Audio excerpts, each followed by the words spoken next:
আসসালামু আলাইকুম এভরিওয়ান, সবাই কেমন আছেন? আশা করি সবাই ভালো আছেন। আমিও আল্লাহর রহমতে ভালো আছি। জাইফাস মমস চ্যানেলে সবাইকে স্বাগতম। নতুন আরেকটা রেসিপি নিয়ে চলে এসেছি আপনাদের মাঝে।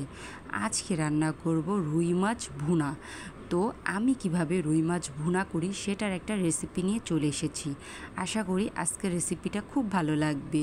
এদিকে প্রথমে আমি রুই মাছগুলো কেটে লবণ মেখে রেখেছিলাম 1 ঘন্টার মতো। 1 ঘন্টা লবণ মাখার পর তারপর আমি সুন্দর মতো ধুয়ে নিয়েছি, মাছগুলো পরিষ্কার করে নিয়েছি। এখন এই মাছগুলো আমি প্রথমে ফ্রাই করে নিব, হালকা করে একটু ভেজে নিব।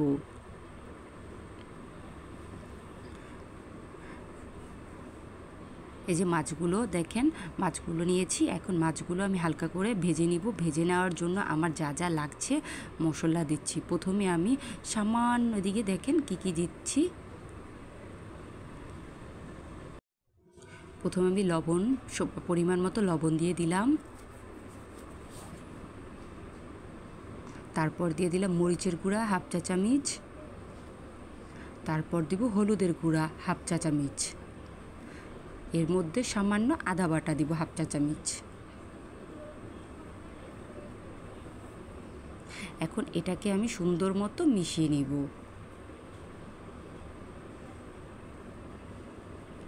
যে মশলাটাকে আমি ভালো করে মিশিয়ে নিয়েছি দেখেন। এখন আমি এটাকে একটু ভেজে নিব। দেখেন আমি এখন চুলায় পেন বসিয়ে দিয়েছি। পেন দিয়ে আমি তেল দিয়ে দিলাম। এখন তেলটা দিয়ে আমি ভালো করে তেলটা গরম করে নিব। তেলটা একটু ভালো করে গরম করে নেবেন। দেখবেন বেশি করে যদি গরম করেন তাহলে মাছটা লাগার সম্ভাবনা থাকে না, লাগবে না। এখন মাছগুলো আমি একটা একটা করে সব মাছগুলো দিয়ে দিব।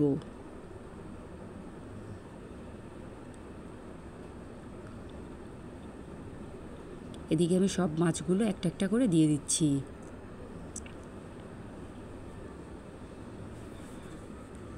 এদিকে আমি সবগুলো মাছ দিয়ে দিয়েছি। এখন আমি 1 পিঠ হওয়ার জন্য অপেক্ষা করব।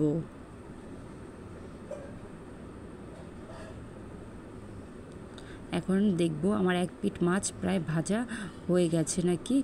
এখন আমি একটা একটা করে সব উল্টিয়ে দিব।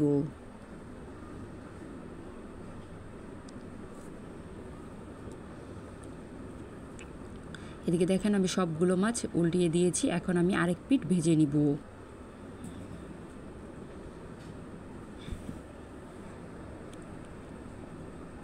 এখন আমি আরেকটি ভাজা হয়ে গেছে। এখন আমি সুন্দর মতো আমার একটা প্লেটে একটা একটা করে উঠিয়ে নিব। এদিকে দেখেন আমি প্লেটে মাছগুলো উঠিয়ে নিয়েছি। এখন আমি মাছগুলো রান্নার জন্য চলে যাব। এখন রান্না করতে আমার যা যা লাগছে আমি দেখাচ্ছি।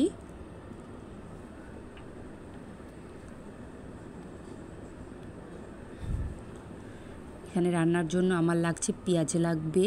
দেখেন এই যে পেঁয়াজ নিয়েছি, সাথে 2টা টমেটো কেটে আমি সুন্দর মতো দেখেন লাল লাল টমেটো কেটে সুন্দর মতো টুকরো টুকরো করে নিয়েছি। আর সাথে লাগছে হলুদের গুঁড়া, মরিচের গুঁড়া আর সামান্য আদা বাটা। এদিকে আমি চুলায় হাঁড়ি বসিয়ে পেঁয়াজগুলো দিয়ে তেল দিয়ে দিলাম। এখন ভালো করে আমি একটু পেঁয়াজটা ভাজা ভাজা করে নিব। কে কে এভাবে রুই মাছ ভুনা করেন অবশ্যই কমেন্ট করে জানাবেন। এদিকে সামান্য একটু লবণ অ্যাড করে দিলাম। সামান্য দেওয়ার পর এদিকে আমি একটু ভাজা ভাজা করে নিয়েছি। দেখেন পেঁয়াজটাকে হালকা করে নরম করে নিয়েছি। এখন আমি যে টমেটোটা কেটেছিলাম সেই টমেটোটা আমি এখন দিয়ে দিব। এখন টমেটোটা দেওয়ার পর আমি এরটাকে একটু ভেজে নিব, নরম করে নিব। এই যে দেখেন আমি একটু ভেজে নিচ্ছি। সাথে আমি 4টা কাঁচামরিচ অ্যাড করে দিলাম। এখন আমি আরেকটু ভাজা ভাজা নরম করে নিব। দেখেন আমার অনেকটা নরম হয়ে গেছে টমেটোটা আর পেঁয়াজটা। এদিকে আমি যে মশলাটা রেখেছিলাম আদা বাটা, হলুদের গুঁড়া, মরিচের গুঁড়া, এখন আমি এই সবগুলো মশলা দিয়ে দিব। 1 চা চামচ করে রেখেছিলাম। সবগুলো দিয়ে এখন আমি একটু নাড়া দিয়ে দিব। আর ওই প্লেটে যে মশলাটা ছিল ওই মশলাটা ধুয়ে আমি পানিটা এখন এটার মধ্যে তরকারির মধ্যে দিয়ে দিব। দেখেন আমি সুন্দর মতো দিয়ে দিচ্ছি। এখন এটাকে আমি একটু ভালো করে কষে নিব।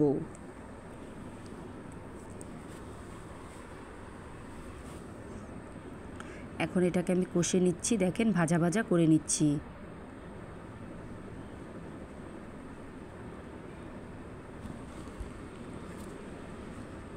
দেখেন এই যে দেখেন আমি ভাজা ভাজা করে নিচ্ছি, আমার পানিটা অনেকটা শুকিয়ে গেছে, এখন অনেকটা ভাজা ভাজা তেল উঠে গেছে। দেখেন আমার অনেকটা কষা হয়ে গেছে, তারপর আমি আরেকটু ভাজা ভাজা করে নিচ্ছি। যত কষাবেন তত মজা। এদিকে আমার অনেকটা ভাজা ভাজা হয়ে গেছে। এখন যে মাছগুলো আমি ভেজে রেখেছিলাম সেই মাছগুলো আমি এই মশলার মধ্যে দিয়ে দিব। দিয়ে আমি সামান্য একটু পানি অ্যাড করব, কারণ আগে থেকেই মাছটা আমার ভাজা, তাই আর আমি বেশি পানি অ্যাড করব না। এখন মাছগুলো দিয়ে আমি এখন চামচের সাহায্যে একটু নেড়ে দিলাম। এই দেখেন আমি নেড়ে দিচ্ছি। এখন সামান্য একটু গরম পানি উপর দিয়ে দিচ্ছি। আর মাছটা তরকারিটা আমি মাখা মাখা রাখবো, বেশি ঝোলও রাখবো না, একবারে শুকিয়ে ফেলবো না, মাখা মাখা করে রাখবো। এদিকে দেখেন তরকারিটার বলক চলে এসেছে, মাশাল্লাহ খুব সুন্দর হয়েছে। এভাবে কে কে মাছ ভুনা করেন রুই মাছটা অবশ্যই জানাবেন। এদিকে দেখেন আমি একটু নাড়া দিয়ে দিচ্ছি। আমার তরকারিটা প্রায় হয়ে গেছে। এদিকে আগে থাকতে আমি জিরার ফাঁকি করে নিয়েছিলাম, কাঁচা জিরাটা আমি একটু চুলায় টেলে পরে পাটায় একটু বেটে নিয়েছিলাম, আমি জিরার ফাঁকিটা করে নিচ্ছি। এখন জিরার ফাঁকিটা আমি উপর দিয়ে সুন্দর মতো ছিটিয়ে দিয়ে দিব। এই যেদিকে দিয়ে দিচ্ছি।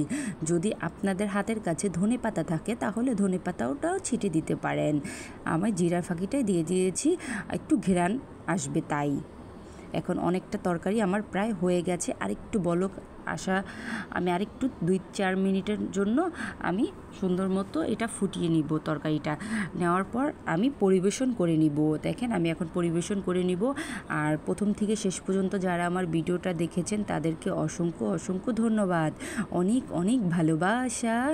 আর যারা এখনও লাইক করেন প্লিজ একটা করে লাইক করবেন, একটা কমেন্ট করবেন। আমার নতুন বন্ধুরা হয়ে থাকলে আমার চ্যানেলটা সাবস্ক্রাইব করে দিবেন। আর এই যে দেখেন আমি পরিবেশন করে নিচ্ছি, মাশাল্লাহ খুব সুন্দর হয়েছে, মাছটাও সেই মজা হয়েছে। আর এই পর্যন্তই। আর নতুন এক সময় নতুন আরেকটা ভিডিও নিয়ে চলে আসবো আপনাদের মাঝে। আর দেখেন সুন্দর মতো এখন আমি করে নিয়েছি। সবাই ভালো থাকবেন, সুস্থ থাকবেন। আসসালামু আলাইকুম।